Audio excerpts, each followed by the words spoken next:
नमस्कार साथीहरू, म राजु पौडेल, स्टक इन्भेस्टर तथा फाइनेन्सियल एडभाइजर र आज पनि म तपाईहरुलाई हाम्रो यो स्टक गुरु युट्युब च्यानलमा हार्दिक स्वागत गर्न चाहन्छु र मेरो अभियान आफूले सिकेका कुराहरू शेयर बजार र बीमा बजारसँग सम्बन्धित जानकारीमूलक कुराहरू आफूले पनि सिक्ने र सिकेका कुराहरू तपाईहरुलाई पनि भिडियो बनाएर शेयर गर्ने अभियान अन्तर्गत आज मैले नन लाइफ इन्सुरेन्स कम्पनीहरुको थर्ड क्वार्टरको आधारमा कुन कम्पनीको फाइनेन्शियल अवस्था कस्तो छ, वित्तीय सूचकहरुको अवस्था के छ भनेर टप 5 नन लाइफ इन्सुरेन्स कम्पनीहरुको बारेमा जानकारी दिने उद्देश्यले यो भिडियो लिएर तपाईहरु समक्ष प्रस्तुत भएको छु र यो भिडियो प्रस्तुत गर्नुभन्दा अगाडि तपाईहरुलाई म एउटा सूचना जारी गर्न चाहन्छु।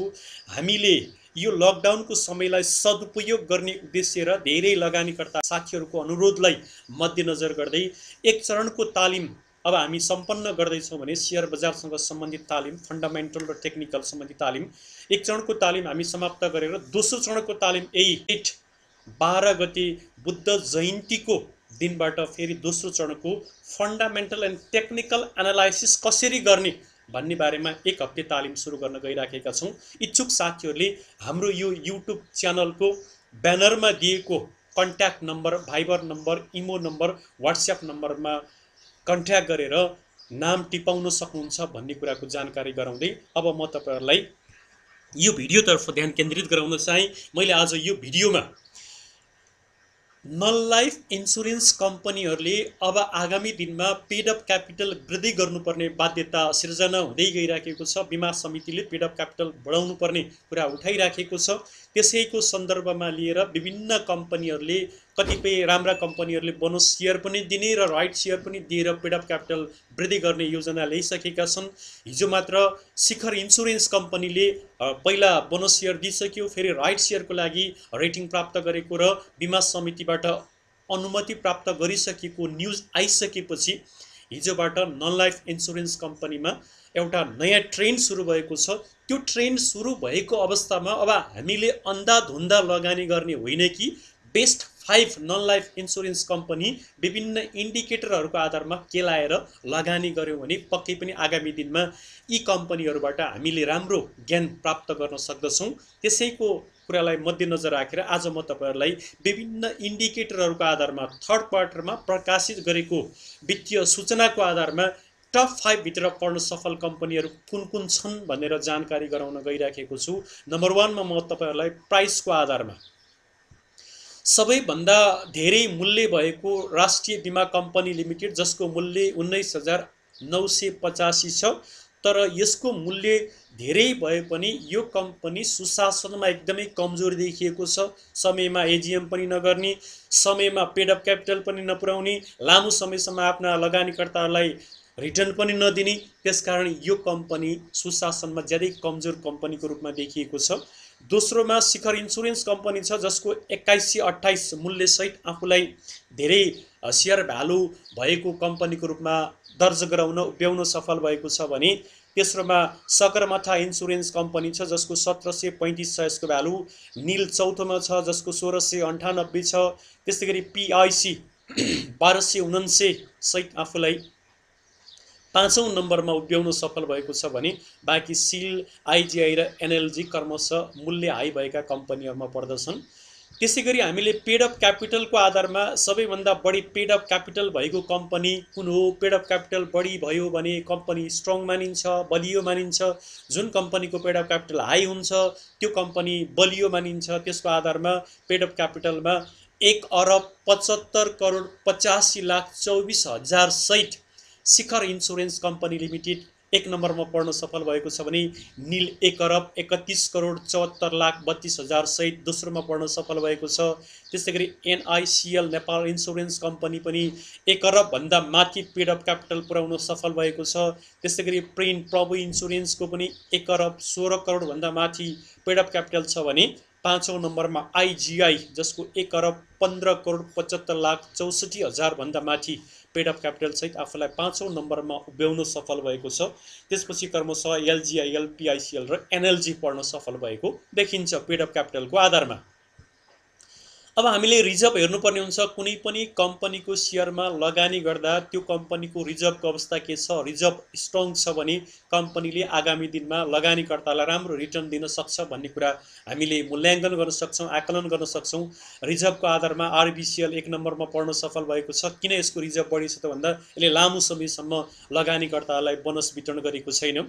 दोस्रो नम्बरमा रिजर्भको आधारमा पढ्न सफल भएको कम्पनी नेको इन्सुरेन्स, जसको 1000, 10,000, लाख, 10 लाख करोड, 10 करोड, 68 करोड, 23 लाख 17,000 सहित आफूलाई दोस्रो नम्बरमा उभ्याउन सफल भएको छ रिजर्भको आधारमा भने शिखर इन्सुरेन्स कम्पनी लिमिटेड, जसको 61 करोड 76 लाख 71,000 भन्दा माथि रिजर्भ राखेर बस्न सफल भएको शिखर इन्सुरेन्स कम्पनी छ भने सगरमाथा इन्सुरेन्स कम्पनीको 48 करोड भन्दा माथि छ, एनएलजीको 42 करोड भन्दा माथि छ भने एनआइसिएलको 40 करोड भन्दा माथि सहित टप 5 कम्पनीमा पढ्न सफल यी कम्पनीहरूसँगै क्रमशः सिल र इआइसी पनि क्रमशः पढ्न सफल भएको देखिन्छ। अब हामीले लाइफ इन्सुरेन्स र नन लाइफ इन्सुरेन्समा अर्को हेर्नै पर्ने महत्त्वपूर्ण इन्डिकेटर इन्सुरेन्स फन्ड हो। इन्सुरेन्स फन्ड जसको धेरै हुन्छ त्यो कम्पनी राम्रो मानिन्छ। भोलि कम्पनी टाट पल्ट्यो भने आफ्ना लगानीकर्ताहरूलाई, बिमितहरूलाई त्यो फन्डबाट उसले पैसा रिटर्न गर्न सक्छ। रिटर्न गरेर ऊ आफ्नो बिमितहरूलाई विश्वास दिलाउन सक्छ, लगानीकर्तालाई विश्वस्त पार्न सक्छ। त्यसको आधारमा आरबिसिएल 1 नम्बरमा देखिन्छ भने एसआइसिएल शिखर दोस्रो नम्बरमा छ, जसको इन्सुरेन्स फन्ड 1000, 10,000, लाख, 10 लाख, करोड, 10 करोड, अरब, 1 अरब 23 करोड 89 लाख 71,000 भन्दा माथि इन्सुरेन्स फन्ड कलेक्सन गरेर, फन्ड क्रिएट गरेर, फन्ड जम्मा गरेर बस्न सफल भएको शिखर इन्सुरेन्स कम्पनी छ भने तेस्रोमा नेको इन्सुरेन्स कम्पनी छ, जसको 1 अरब भन्दा माथि इन्सुरेन्स फन्ड छ।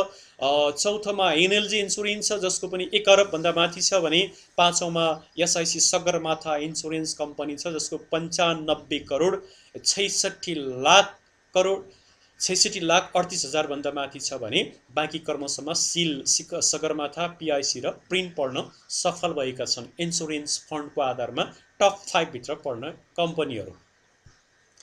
त्यसपछि नेट प्रिमियम कलेक्सन थर्ड क्वार्टरसम्म आइपुग्दा यी कम्पनीहरूले कति प्रिमियम कलेक्सन गरे भनेर हामीले हेर्नुपर्ने हुन्छ।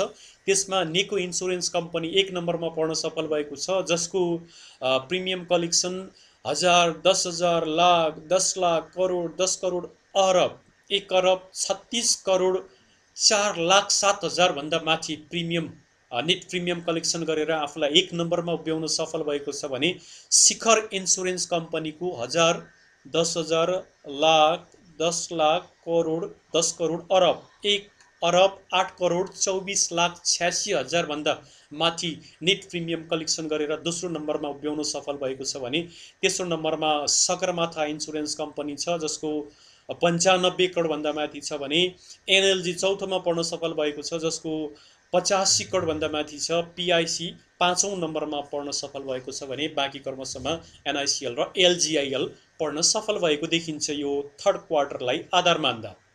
त्यसै गरी नेट प्रफिटको आधारमा सबैभन्दा बढी नेट प्रफिट कमाउन सफल थर्ड क्वार्टरमा शिखर इन्सुरेन्स कम्पनी लिमिटेड पढ्न सफल भएको छ, जसको 1000, 10,000, लाख, 10 लाख, करोड, 10 करोड, 36 करोड 33 लाख 20,000 भन्दा माथि नेट प्रफिट कलेक्सन गर्न सफल भएको छ भने दोस्रोमा नेको इन्सुरेन्स कम्पनी लिमिटेड पढ्न सफल भएको छ, जसको 35 करोड भन्दा माथि यसले नेट प्रफिट गर्न सफल भएको छ भने चौथोमा पिआइसी छ, पाँचौँमा सगरमाथा इन्सुरेन्स कम्पनी छ र छैठौँमा क्रमसँगै आरबिसिएल, एनएलजी, आइजिआई र एनआइसिएल पढ्न सफल भएको देखिन्छ। यसरी विभिन्न इन्डिकेटरहरूका आधारमा हामीले अब यी कम्पनीहरूको नाम लियौँ, जो लास्टमा मैले विभिन्न इन्डिकेटरहरूलाई केलाएर टप 5 भित्र पढ्न सफल कम्पनी कुन कुन हुन् भनेर तपाईँहरूलाई जानकारी गराउनेछु। अब बाँकी इन्डिकेटरहरूलाई केलाउँ। अब बाँकी इन्डिकेटरहरूमा विभिन्न कम्पनीहरू जसको नेट प्रफिट हामीले हेरिसक्यौँ। इपिएसमा अब हामी हेर्छौँ। सबैभन्दा बढी इपिएस आरबिसिएलको 135.02 छ। यसको इपिएस हाई हुनुको कारण यसले लामो समयसम्म आफ्ना लगानीकर्ताहरूलाई बोनस सेयर नदिएको र पुँजी पनि वृद्धि नगरेको, पुँजी कम र यसको इन्कम बढी भएपछि इपिएस स्वतः रूपमा हाई देखिन्छ।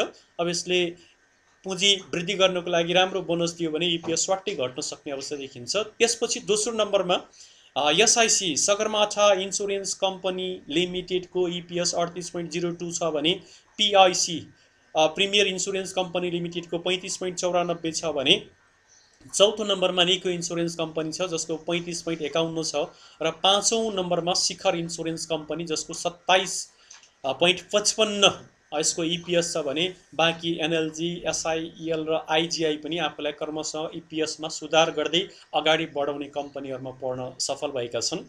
अब हामीले सबैभन्दा कम पी रेसियो भएको कम्पनी हेर्नुपर्ने हुन्छ। कम्पनी सिलेक्ट गर्दाखेरि पी रेसियोमा सबैभन्दा कम भएको प्रिमियर इन्सुरेन्स कम्पनी जसको 36.14 पी रेसियो छ। अब हामीले पी रेसियो 20 भन्दा बिलो भएको राम्रो भनेर भन्ने गरेका छौँ, तर लाइफ नन लाइफ र माइक्रो फाइनेन्समा पी रेसियो 20 भन्दा तल भएको पाइँदैन। अरू इन्डिकेटरहरू हेरेर उसको ग्रोथलाई हेरेर उसको डिभिडेन्ड हिस्ट्रीलाई हेरेर पनि हामीले पी रेसियो माथि हुँदाहुँदै पनि लगानी गर्नुपर्ने बाध्यता हुन्छ र त्यो कम्पनीले हामीलाई त्यस्तो जोखिम पनि उत्पत्ति गराउन सक्दैन। यदि अरू इन्डिकेटरहरूमा ऊ बलियो छ, स्ट्रङ छ भने पी रेसियो हामी हाई भए पनि लगानी गर्न सक्छौँ यी कम्पनीहरूमा, यी सेक्टरहरूमा। दोस्रोमा 42.07 एभरेस्ट इन्सुरेन्स कम्पनी छ भने एनआइसिएल नेपाल इन्सुरेन्स 45.26 छ, एनएलजी 46.58 छ भने निल 47.42 छ। यसरी क्रमशः टप 5 भित्र पी रेसियो कम भएका कम्पनीहरू पढ्न सफल भयो भने त्यसबाहेक प्रिन एलजिआइएल पनि पढ्न सफल भएको देखिन्छ। त्यसै गरी आरओई रिटर्न अन इक्विटीको आधारमा जसको रिटर्न अन इक्विटी हाई छ त्यस्ता कम्पनीहरूको सेयरमा लगानी गर्दा भोलि हाम्रो सेयरको रिटर्न बढी आउने सम्भावना रहन्छ। त्यसमा पिआइसी प्रिमियर इन्सुरेन्स कम्पनी 27.42 देखिन्छ भने सगरमाथा इन्सुरेन्स कम्पनीको 25.64 देखिन्छ। निल तेस्रोमा पढ्न सफल भएको छ 23.47। एसआइसिएल शिखर इन्सुरेन्स 20.39 चौथोमा पढ्न सफल भएको छ भने एनएलजी पाँचौँ नम्बरमा पढ्न सफल भएको छ। बाँकी आइजिआई सिल र प्रिन क्रमशः आरओईमा टप 5 सँगै अन्य कम्पनीहरू हामीले उल्लेख गर्यौँ। त्यसपछि अब बुक भ्यालु, जसको बढी बुक भ्यालु हुन्छ त्यो कम्पनीको सेयरमा लगानी गर्दा हामीले भोलि राम्रो रिटर्न पाउन सकिन्छ भन्ने कुराहरू जानकारी लिन सक्छौँ। बुक भ्यालुको आधारमा पनि आरबिसिएल राष्ट्रिय बिमा कम्पनी लिमिटेड 1263.88 यसको बुक भ्यालु छ। बुक भ्यालु जति माथि भयो त्यति राम्रो मानिन्छ। दोस्रोमा निको इन्सुरेन्स कम्पनी लिमिटेड छ जसको 151.79 बुक भ्यालु छ, दोस्रोमा आफूलाई ब्याउन सफल भएको छ भने चौथोमा 148.29 एसआइसिएल सगरमाथा इन्सुरेन्स कम्पनी पढ्न सफल भएको छ भने चौथो नम्बरमा सिद्धार्थ इन्सुरेन्स कम्पनी जसको 139.33 आफूलाई चौथोमा ब्याउन सफल भएको छ भने एनएलजीले आफूलाई पाँचौँ नम्बरमा ब्याउन सफल भएको छ। यसरी क्रमसँग टप 5 बुक भ्यालु भएका कम्पनीहरू यिनीहरू परे भने त्यसबाहेक एसआइसिएल एनएलआइसी इआइसी पनि पढ्न सफल भएको देखिन्छ। अब यसरी विभिन्न इन्डिकेटरहरूलाई हेर्दा र विगतको डिभिडेन्ड हिस्ट्रीलाई हेर्दा र यिनीहरूको ग्रोथलाई हेर्दाखेरि अब हामीले टप 5 कम्पनीभित्र कुन कुन कम्पनी पर्छन् भनेर आकलन गर्न सक्छौँ। म तपाईँलाई टप 5 कम्पनीहरूको यी विभिन्न इन्डिकेटरहरूलाई आधार मानेर लिस्ट दिन चाहन्छु। आरबिसिएल कम्पनीलाई छोडेर, यो आरबिसिएल कम्पनीलाई मैले यो टप 5 भित्र राख्न चाहिनँ किनभने यसको सुशासन एकदमै कमजोर देखिएको छ। त्यो कम्पनीलाई छोडेर हामीले यहाँ धेरै इन्डिकेटरहरूमा अगाडि देखेको Neco insurance, Shikhar insurance, Sagarmatha insurance, NLG insurance र पिआइसी इन्सुरेन्स कम्पनीहरू देख्यौँ। यसबाट तपाईँले धेरै इन्डिकेटरमा निको इन्सुरेन्स कम्पनी अगाडि देखिएको छ, त्यसकारण मैले यसलाई 1 नम्बरमा राखेँ। दोस्रोमा शिखर इन्सुरेन्स कम्पनीलाई राखेँ भने तेस्रोमा सगरमाथा इन्सुरेन्स कम्पनीलाई राखेँ भने चौथोमा एनएलजीलाई र पाँचौँमा पिआइसी कम्पनीलाई राखेर टप 5 नन लाइफ इन्सुरेन्स कम्पनीहरूको सूची तपाईँहरूलाई मैले उपलब्ध गराएँ। अब तपाईँहरूले आजको दिनमा अथवा आगामी दिनमा नन लाइफ इन्सुरेन्स कम्पनीको सेयरमा लगानी गर्ने हो भने यी कम्पनीहरूको सेयरमा आफूले पनि अध्ययन गरेर बुझेर लगानी गर्नुभयो भने पक्कै पनि आगामी दिनमा तपाईँहरूले राम्रो क्यापिटल र गेन गर्न सक्नुहुन्छ, अन्य गेनहरू पनि गर्न सक्नुहुन्छ भन्ने कुराको जानकारी गराउँदै अरू कम्पनीहरू पनि राम्रा छन्, अरू कम्पनीहरूले पनि ग्रोथ गर्दै गइराखेका छन्। सबैभन्दा लो प्राइस भएको युनाइटेड इन्सुरेन्स कम्पनीले पनि थर्ड क्वार्टरमा राम्रो प्रगति गरेको छ।